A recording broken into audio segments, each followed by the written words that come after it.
السلام علیکم۔ میرا نام عبدالعزیز گبول ہے۔ میں کراچی گڈاپ ٹاؤن کا رہائشی ہوں۔ کہنے کو تو یہ کہانی میری ہے، لیکن ہو سکتا ہے سنتے ہوئے بیچ بیچ میں آپ کو یہ محسوس ہو کہ میں اپنی نہیں بلکہ آپ کو آپ کی کہانی سنا رہا ہوں۔ اگر آپ کراچی کے رہائشی ہیں تو آپ کو پتہ ہوگا کہ گڈاپ ٹاؤن کراچی کا آخری علاقہ ہے۔ یہاں کے بعد ہبچوکی یعنی بلوچستان کا علاقہ شروع ہوتا ہے۔ دوستو، کہانی کچھ یوں ہے کہ صبح جیسے ہی میری آنکھ کھلی تو مجھے انڈے، پراٹھے اور آملیٹ کے بجائے صرف چائے دی گئی۔ میں نے پوچھا کہ بھائی آج صرف چائے کیوں؟ تو جواب ملا کہ گیس تو ہے ہی نہیں، بڑی مشکل سے چائے بنائی ہے، چائے پیو اور خدا کا شکر ادا کرو۔ میں نے چائے پی۔ جیسا کہ میں نے شروع میں بتایا کہ میں گڈاپ ٹاؤن کا رہائشی ہوں، تو یہاں سے صدر کراچی بہت دور ہے۔ مجھے آج صدر جانا تھا، اس لیے مجھے جلدی اٹھنا پڑا۔ صرف چائے پہ گزارا کر کے اب مجھے نہانا تھا، لیکن جیسے ہی میں نہانے گیا تو دیکھا بھائی شاور میں پانی ہی نہیں آ رہا۔ تو گھر والوں نے بتایا کہ شاید تمہیں پتہ نہیں ہے، 2 دن سے لائٹ تو ہے نہیں، موٹر نہیں چلے گا تو اوپر ٹینک کیسے بھریں گے؟ میں نے کہا چلو یہ بھی خیر ہے، اب مجھے صدر جانا ہے۔ بائی دا وے مجھے صدر میں کچھ اپنے ذاتی کام بھی تھے، لیکن سب سے جو اہم کام تھا بلکہ میرا قومی فریضہ تھا وہ یہ تھا کہ مجھے اپنی بائک کے لیے اجرک والی نمبر پلیٹ چاہیے تھی، جس کے لیے میں 15 دنوں سے انتظار میں تھا۔ میں نے پڑوسی کے گھر سے فقط 1 لوٹا پانی منگوایا، ہاتھ منہ دھوئے، کپڑے چینج کیے اور میں صدر کے لیے روانہ ہو گیا۔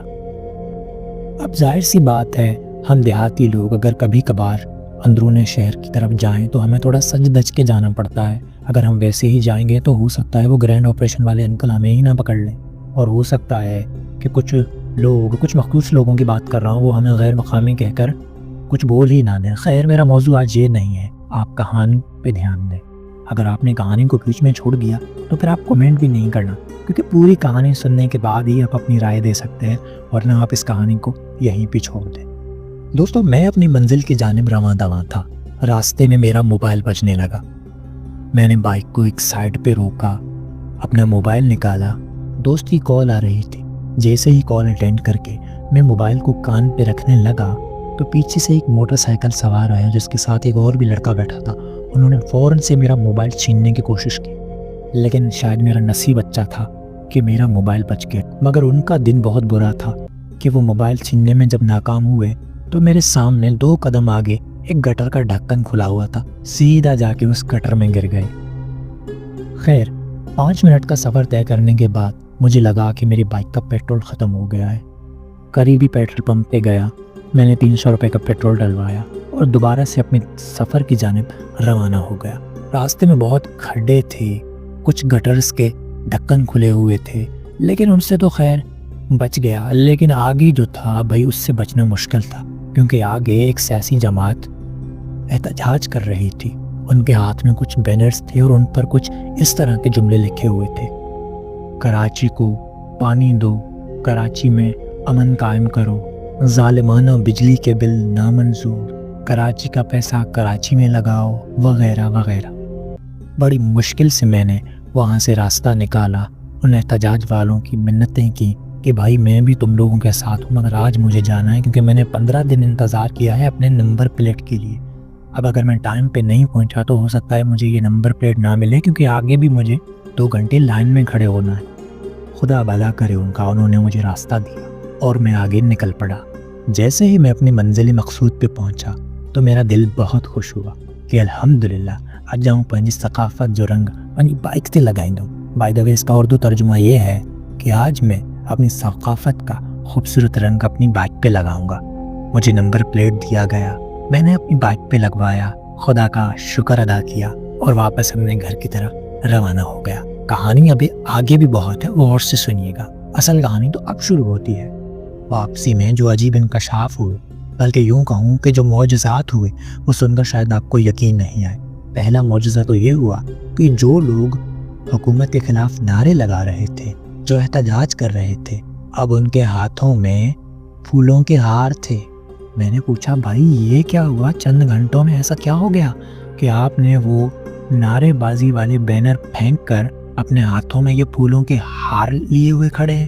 تو انہوں نے جواب دیا کہ یہ پھول ہم نے اور کے لیے رکھے۔ میں نے کہا کیوں بھائی، ایسا کیا کر دیا ان دونوں نے؟ تو کہا کہ ہمارے تمام مسائل چند گھنٹوں میں حل ہو گئے ہیں۔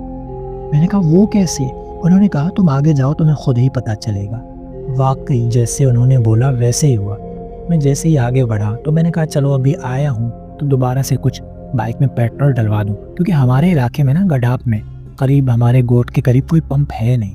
تو میں جب دوبارہ پمپ پہ گیا تو پیٹرول کے ریٹ دیکھ کے میرے پاؤں تلے زمین نکل گئی۔ جتنے میں پیٹرول کا 1 لیٹر آ رہا تھا اب اتنے پیسوں میں مجھے 2.5 لیٹر ملے تھے۔ میں نے فوراً سے 5-6 لیٹر پیٹرول اپنے بائک میں ڈلوایا اور دوبارہ اپنے گھر کی جانب روانہ ہو گیا۔ عجیب اتفاق یہ بھی تھا کہ مجھے یونیورسٹی میں بھی ایک کام تھا، تو جب میں کراچی یونیورسٹی کی طرف گیا تو جو یونیورسٹی روڈ شاید آپ کو پتہ ہو کہ جس کی مرمت کا کام تقریباً اگر میں غلط نہیں ہوں تو پچھلے 1 سال سے ہو رہا ہے، اس کا کام بھی مکمل ہو چکا تھا۔ بھائی یونیورسٹی روڈ چمک رہا تھا گویا یورپ کا کوئی سڑک ہو۔ یونیورسٹی روڈ سے گزرتے ہوئے میں آگے بڑھا، بہت ہی بہترین روڈ تھا، اور مزے کی بات یہ ہے کہ صدر جاتے ہوئے جن چوروں نے میرا موبائل سنیچ کرنے کی کوشش کی تو واپسی میں ان چوروں نے مجھ سے معذرت کر لی، شاید اس لیے کیونکہ میں نے اجرک والی نمبر پلیٹ لگوائی تھی۔ واپسی میں میں نے موبائل کو باقاعدہ بلاگنگ کرتے ہوئے استعمال کیا۔ ایک ہاتھ سے بائک چلا رہا تھا، دوسرے ہاتھ میں موبائل کا کیمرہ آن تھا اور میں بلاگنگ کرتے ہوئے آ رہا تھا۔ کسی چور کی ہمت نہیں ہوئی کہ وہ میرا موبائل چھینے۔ اب مجھے ریئلائز ہوا کہ یہ سارا چمتکار اجرک والی نمبر پلیٹ کا ہے۔ جیسے ہی نمبر پلیٹ لگوایا تو احتجاج کرنے والے تو جان نچھاور کرنے لگے حکومت کے لیے، موبائل سنیچ کرنے والے معافیاں مانگنے لگے۔ جن روڈوں کا کام نہیں ہو رہا تھا ان روڈوں کے کام مکمل ہو چکے۔ جن کھڈوں میں خاص طور پہ جس گٹر میں وہ چور گرے تھے وہ گٹر بند ہو چکا تھا۔ میں حیران ہو گیا، میں نے خدا کا شکر ادا کیا، میں نے کے نعرے لگائے، میں نے سندھ گورنمنٹ کا خاص طور پہ شکریہ ادا کیا اور اپنے گھر کی جانب میں رواں تھا۔ جیسے ہی گھر پہنچا تو میں نے دیکھا ٹی وی آن ہے۔ حسب عادت میں نے گھر والوں کو ڈانٹتے ہوئے کہا کہ ٹی وی بند کرو، کیوں بلا ضرورت چلا رہے ہو؟ ہاں جب شام کو کوئی پروگرام وغیرہ دیکھنا ہو، کوئی ڈرامہ دیکھنا ہو یا نیوز پہ سچی خبریں دیکھنی ہو تب آپ ٹی وی آن کریں۔ تو انہوں نے کہا کہ اب مسئلہ نہیں ہے، ہمیں پڑوسیوں نے بتایا ہے کہ جو اپنی بائک پہ اجرک والی نمبر پلیٹ لگوائے گا اس کی بجلی کا بل بہت کم آئے گا۔ میں نے پھر سے سندھ گورنمنٹ کا شکریہ ادا کیا اور خود بھی بیٹھ کے ٹی وی دیکھنے لگا۔ فوراً ہی میرے سامنے کھانا رکھا گیا۔ میں پھر حیران ہوا، گھر والوں سے کہا آج کھانا جلدی کیسے بن گیا؟ تو انہوں نے بتایا تمہارے جانے کے چند گھنٹوں کے بعد گیس اتنا فل آیا ہے کہ اب گیس جانے کا نام نہیں لے رہا۔ اور میں نے کہا پانی ہے اب نہا لو؟ انہوں نے کہا ہاں جتنا نہانا ہے نہا لو، اب ٹینکر کی ضرورت ہی نہیں ہے کیونکہ ہمارے گھر میں پانی کا لائن لگ چکا ہے، پانی بھی بہت ہے، لائٹ بھی ہے، ٹینک چاہے دن میں جتنی بار خالی ہو جائے بھرنے کا کوئی مسئلہ ہی نہیں ہے۔ بس تو یہ تھی ایک فرضی کہانی۔ اب ہو سکتا ہے اس کہانی سے کچھ لوگ یہ مطلب نکالیں کہ میں انڈائریکٹلی اجرک والی نمبر پلیٹ کو کرٹیسائز کر رہا ہوں یا میں کسی تعصب کا اظہار کر رہا ہوں، تو وہ 100% غلط ہے، کیونکہ الحمدللہ میں ایک سندھی بلوچ ہوں، سندھ کا رہائشی بلوچ ہوں، میری پیدائش سندھ میں ہوئی ہے، وہاں سندھی گالائے سگاں تو، اور مجھے فخر ہے کہ میری بائک پہ یا میرے شہر میں چلنے والی تمام بائکوں پہ میری ثقافت کا رنگ نظر آ رہا ہے۔ لیکن میں بہت دکھی ہوں اس بات کے لیے کہ میری قوم کو اجرک والی نمبر پلیٹ کے پیچھے لگا کر جو اس شہر کے، اس صوبے کے، اس ملک کے اصل مسائل ہیں ان سے ان کا دھیان ہٹایا جا رہا ہے۔ میں سندھ واسیوں سے یہ پوچھنا چاہتا ہوں، کیا ہمارا مسئلہ اجرک والی نمبر پلیٹ کا معاملہ کچے کے ڈاکوؤں سے بھی بڑا مسئلہ ہے؟ کیا نمبر پلیٹ والا معاملہ کینالز اور کارپوریٹ فارمنگ سے بھی بڑا مسئلہ ہے؟ کیا اجرک والا معاملہ سندھ میں، اوورآل کراچی میں بد امنی ہے، بے روزگاری ہے، ڈاکے ہیں، صحت کا کوئی اچھا نظام نہیں ہے، تعلیمی نظام تباہ ہے، کیا یہ تمام مسائل چھوٹے ہیں؟ سب سے بڑا مسئلہ نمبر پلیٹ کا ہے؟ دوستو ہمیں یہ سمجھنا چاہیے کہ ہمارے حکمران ہمیں نمبر پلیٹ کے پیچھے لگا کر ہمارا دھیان، ہماری توجہ اصل مسائل سے ہٹانا چاہتے ہیں۔ اس فرضی کہانی کا مقصد صرف یہ تھا کہ آپ لوگوں سے گزارش کرنا چاہتا ہوں، خدا را اس لسانی تعصب سے باہر نکلیں اور اصل مسائل پہ بات کریں۔ نمبر پلیٹ کی آڑ میں جتنا غریبوں کو لوٹا جا رہا ہے کبھی اس پر بھی غور کریں۔ میں بطور ایک سندھی بلوچ میں بھی اس چیز کو سپورٹ کرتا ہوں کہ میرے شہر میں میری گاڑیوں پر، بلکہ میں تو کہتا ہوں پاکستان بھر کی گاڑیوں پر جہاں جہاں پاکستان کا جھنڈا لگا ہے اس جھنڈے کے ساتھ ایک کونے پر اجرک کا بھی نشان لگایا جائے، کیونکہ 77 سال پرانے اس جھنڈے کے ساتھ 5000 سال پرانے اجرک کا جو تصور ہے یہ بہت ہی خوبصورت لگے گا۔ الحمدللہ مجھے انہیں کلچر سا محبت آ، مجھے انہیں دھرتی سا محبت آ، مجھے سندھ صدا آباد رہے۔